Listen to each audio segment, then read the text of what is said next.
आप लोग न्यूज़ में देखे होंगे कि केरला में निपा वायरस बहुत ही चर्चा में है।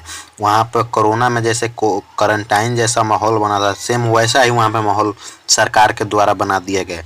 इसके बारे में हम बारीकी से फैला है और कितने लोग अभी संक्रमित हो गए हैं, इसके बारे में विस्तार से जानना है तो इस वीडियो में जुड़े रहे, नहीं तो आप वीडियो यहीं से स्किप कर सकते हैं। चर्चा में क्यों है? केरल के कोझिकोड एक जिला है। जैसे केरल में जैसे दिल्ली में बहुत सारे ज़िले हैं, वैसे ही केरल में भी कोझिकोड जिला है। वैसे ही उसी ज़िले में 9 पंचायतों को रॉकसोन जोन में बदल दिया है, यानी क्वारंटाइन जोन में बदल दिया है। सैकड़ों आशा जो सैकड़ों आशा होती हैं, वो गाँवों में जाकर, उस पंचायत में जाकर घर घर क्या कर रही हैं, टेस्टिंग कर रही हैं और ये सब देख रही हैं कि किसको संक्रमण हुआ और किसको नहीं हुआ है। स्वयं सेवकों द्वारा भोजन और अन्य दैनिक कार्यों को लगातार किया जा रहा है। हम सब कुछ कोविड युग के प्रतिबंधों को याद दिलाता है, यानी जिस तरह कोविड में हाल हो गया था, वैसा ही हाल है इस समय केरला के कोझिकोड जिले में।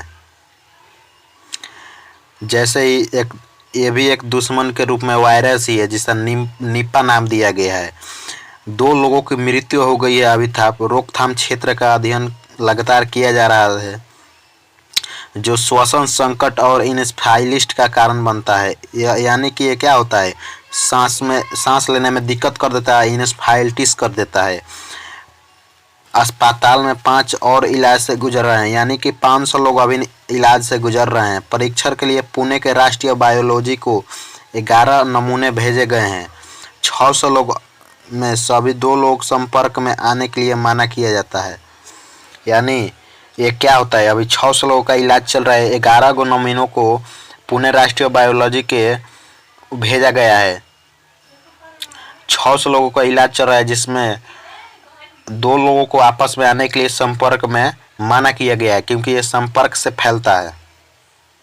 स्वास्थ्य मंत्री जो बिना जर्ज हैं, उन्होंने कंटेनमेंट जोन बना दिया है। कंटेनमेंट जोन 2 व्यक्तियों घरों के बीच 5 किलोमीटर का क्या है, दायरे में रखा गया है। 2 व्यक्तियों के घरों के बीच कितना है, 5 किलोमीटर के दायरे में क्वारंटाइन जैसा माहौल बना दिया गया है।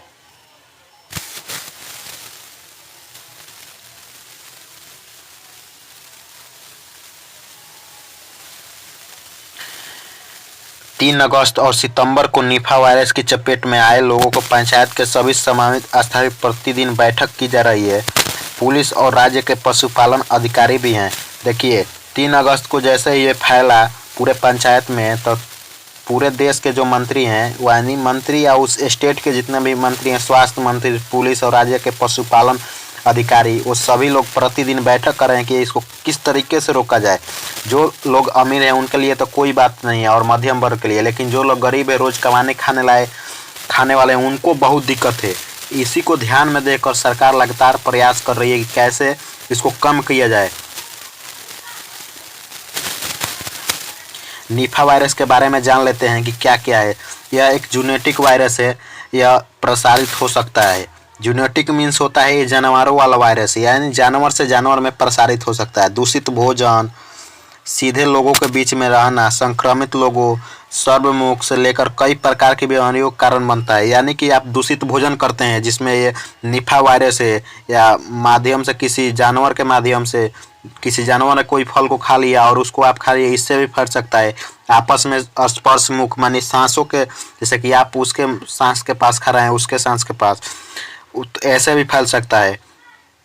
उपदैनिक तीव्र श्वसन संबंधित बीमारियों को ये पैदा कर देता है। यह बहुत ही, यानी दामा जैसे बीमारी, सांस को रोक देगा और घातक एनेस्थेटिक जैसे बीमारी को उत्पन्न कर देता है। इसीलिए ये बीमारी जब होता है तो इसमें बचने का चांस बहुत ही कम होता है। यह वायरस सुअर जैसे जानवरों में भी गंभीर कारण बन सकता है। किसानों को काफ़ी आर्थिक नुकसान होगा इससे।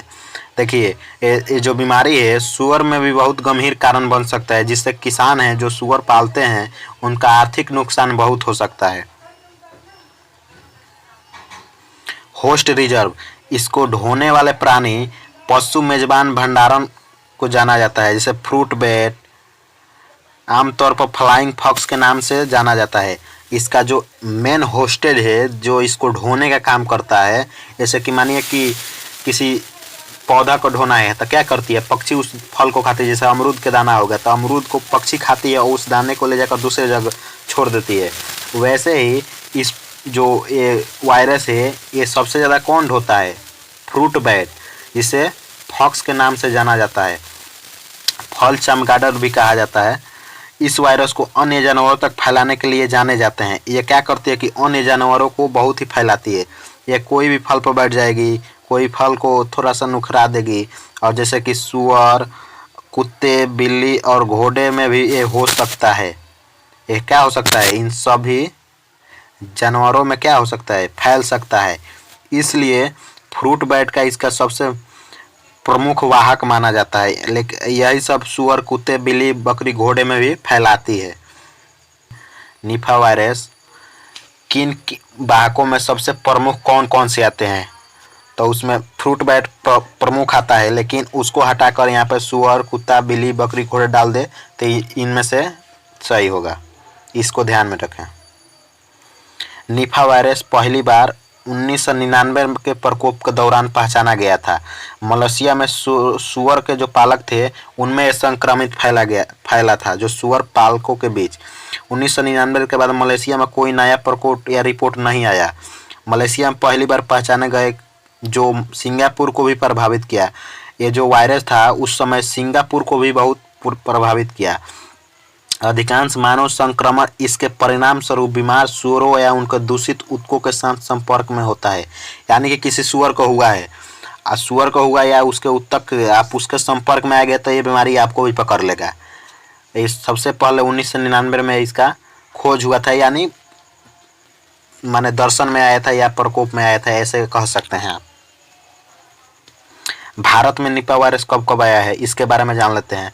भारत में 65% से 100% तक सीआर के प्रकोप को 4 बार देखा गया है। इसका एपिसोड जो है 4 बार भारत में आया, यानी 4 बार भारत में इसका देखा गया है।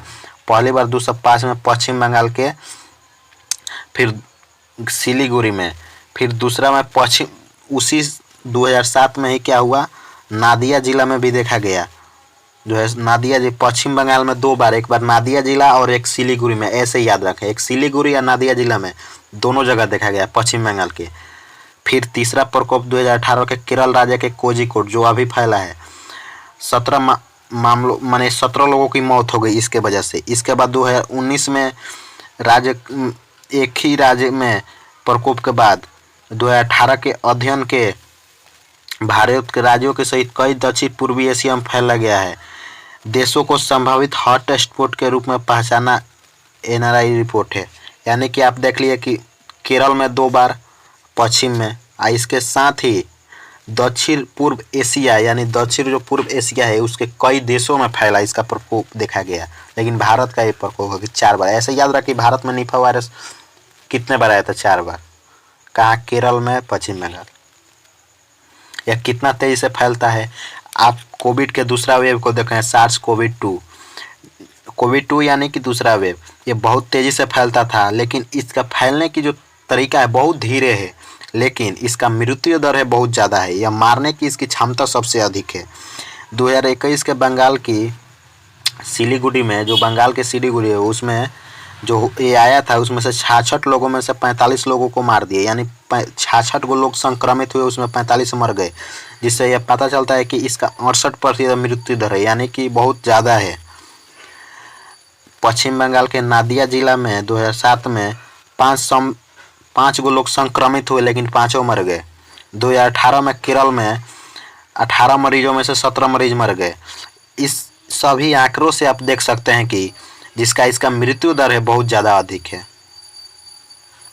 बांग्लादेश संस्करण, इसको बांग्लादेश वेरिएंट भी बोला जा रहा है। केरल सरकार ने बुधवार को विधानसभा में कहा कि मस्तिष्क को पहुंचाने वाला निपा वायरस, जिसमें 4 में से 2 लोग की जान ले ली है, संक्रमित बांग्लादेश वेरिएंट का स्ट्रेन था।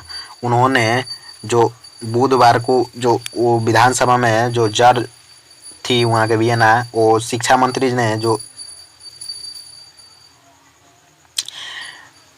केरला के सरकार ने विधानसभा में ये बोला है कि मस्तिष्क को पहुंचाने, यानी ये मस्तिष्क यानी क्या, सांस हमारे मस्तिष्क से लेकर पूरे शरीर में जाता है, उसी तरह से ये इसमें एक पॉइंट रख बल्कि मस्तिष्क को पहुंचाने वाला। इसको बांग्लादेश वेरिएंट इसलिए बोला जाता है कि इस तरह का केस बांग्लादेश में देखे गए हैं। ये बांग्लादेश को में ज़्यादातर क्योंकि मस्तिष्क को नुकसान पहुंचाने वाला बांग्लादेश वेरिएंट पाया गया है, इसलिए इसको बांग्लादेश वेरिएंट बोला जा रहा है। मानव से मानव में फैलता है। यह बांग्लादेश में जो वेरिएंट आया था वो मानव से मानव में बहुत तेज़ी से फैलता था। केरल के स्वास्थ्य मंत्री बीना जॉर्ज ने कहा कि वेरिएंट उच्चतम मृत्यु दर लेकिन कम संक्रामक थी। जो बांग्लादेश में वेरिएंट फैला था उसमें मृत्यु दर बहुत ज़्यादा अधिक थी, लेकिन उसके संक्रामक बहुत कम थे, लेकिन फैलते बहुत कम थे, लेकिन मरने की क्षमता जो थी बहुत अधिक थी बांग्लादेश में। सेम वैसा ही इसमें प्रभाव देखा जा रहा है, इसलिए इसको बोला जा रहा है कि बांग्लादेशी वेरिएंट है। आप ऐसे इन्फॉर्मेटिव वीडियो के लिए हमारे चैनल से जुड़ जाएं और इस वीडियो के अधिक से अधिक लोगों के पास शेयर करें ताकि उनको भी इन्फॉर्मेशन पता चले। जय हिंद।